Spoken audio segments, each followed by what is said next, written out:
সবাই সরগরম হয়েছিল। এই শিল্পী সমিতি তখন হিন্দি সিনেমার বিরুদ্ধে সরগরম হয়েছিল। বাট এই শিল্পী সমিতি আজকে হিন্দি সিনেমার পক্ষে কেন সাফাই গাইছে? কেন কেন কেন কোন স্বার্থে, কোন লোভে তারা আজকে হিন্দি সিনেমার পক্ষে সাফাই গেছে? সিনেমা নিয়ে কিন্তু মাঠে সরগরম ছিলেন সুপারস্টার শাকিব খান, ঢালিউড বাদশা, দুই বাংলার ভাইজান। হ্যালো এভরিওয়ান, আসসালামু আলাইকুম। শিমুল আছি আপনাদের সঙ্গে। নিশ্চয়ই আমি একটি ভিডিও আপনাদেরকে দেখিয়েছি ইতিমধ্যে, সেই ভিডিওর রেফারেন্স ধরে আজকে আমি কথা বলতে চাই।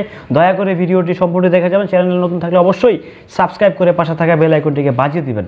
আমার কথা হচ্ছে যে হিন্দি সিনেমা নিয়ে বাংলাদেশে যে পরিমাণ সরগরম, যে পরিমাণ আলাপ আলোচনা চলতেছে, কিংবা আমাদের চলচ্চিত্র পাড়ায় বিশেষ করে শিল্পী সমিতি কিংবা আরও যে 18টি সংগঠন, সকল সংগঠন মিলে তারা যে একত্রিতভাবে হয়েছে যে হিন্দি সিনেমাকে বাংলাদেশে রিলিজ করতে হবে।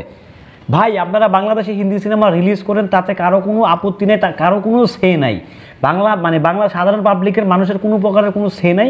বাট একটা প্রশ্ন, একটা কথা না বললে নয়, যদি 2017 সালে যদি শাকিব খানকে আপনারা না আটকাতেন, যদি 2017 সালে যদি শাকিব খানকে আপনারা ব্যারিকেড না দিতেন, তাহলে আমার মনে হয় বাংলাদেশে তখন 400+ হল ছিল।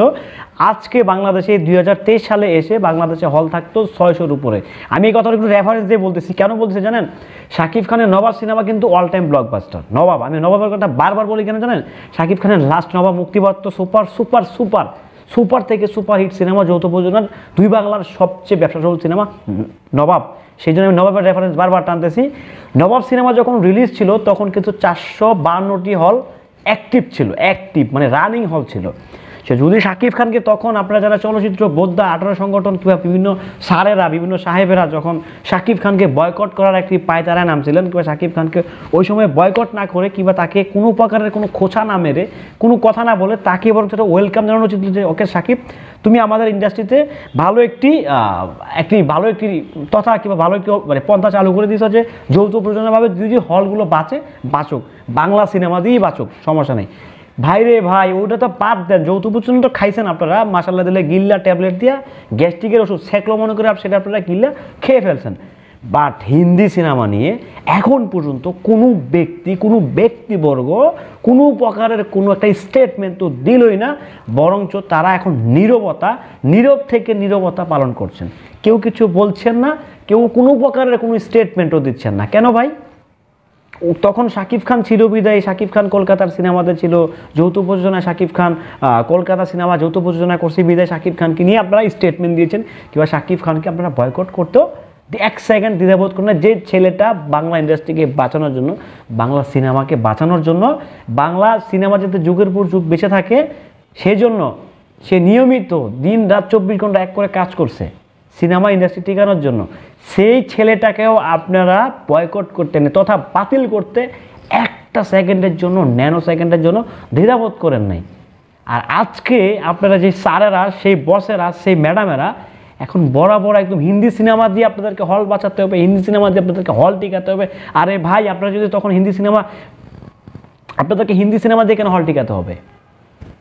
আপনাদেরকে হিন্দি সিনেমা দিয়ে কেন হল টিকাতে হবে? আরে ভাই, তখন যদি আপনারা শাকিব খানকে না আটকাতেন যৌথ প্রযোজনা থেকে, আমার মনে হয় বাংলাদেশে আজকে 600+ হল থাকতো।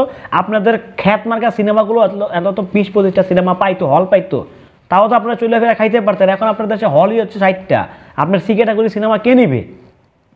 সো এই জন্য দায়ভার আসলে কার? আপনাদের। আমি কথাটা বারবার বলি, এই ইন্ডাস্ট্রির মানুষের, এই ইন্ডাস্ট্রির কিছু লোভী মানুষের, যারা শাকিবকে বসিয়ে দিতে চাইছে। শাকিবকে বসাইছেন, ভালো কথা বসাইছেন, শাকিবের পরিবর্তে কি অন্য কাউকে দাঁড় করাতে পারছেন? কিংবা শাকিব খানের এগেনস্ট থেকে কাউকে নিয়ে আসতে পারেন নাই তো শাকিবকে বসে আপনাদের লাভটা হলো কি? কোনো লাভ হয়েছে?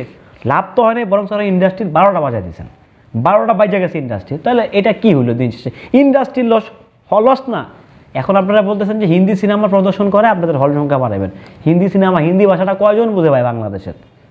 কয়জন বুঝে বাংলাদেশে হিন্দি সিনেমার ভাষাটা? কয়টা ব্যক্তিবর্গ বুঝে?